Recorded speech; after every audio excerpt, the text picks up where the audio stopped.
All right, so how to start that food business on a budget. If you're trying to start a food business but don't have a lot of money, this is exactly how you do it in a very smart way without wasting the cash you have or using credit cards.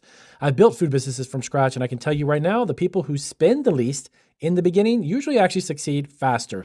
Here's a simple reason why: because they focus on making money first and not spending it. Now, the first thing you need to do is to pick the right product. Now, an affordable business food product is always starts with something that's low cost, very simple to make, but has high margins.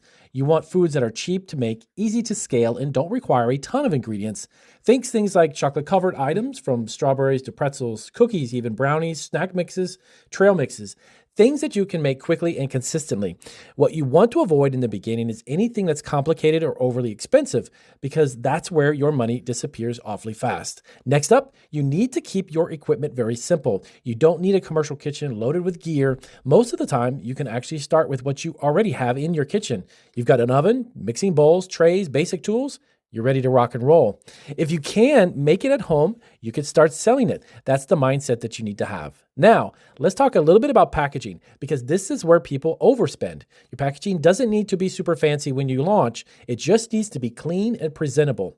Now, when it comes to selling, you don't need a website right away. A lot of people think that they need to build a full brand before they even make a sale, and that's actually backwards. Here's why. Start where it's free and where people already are. Facebook Marketplace, local groups, Instagram even. You don't need to build out the website just yet, and start selling locally, not necessarily online. Word of mouth still works in today's society. One of the smartest things that you can do, especially when you're actually starting with little money, is to pre-sell your products. Now, in other words, you want to take orders first, then make the product for specifically orders you already have.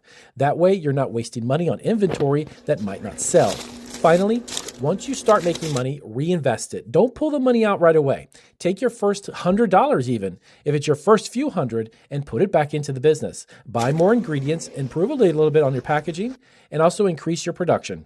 That's how you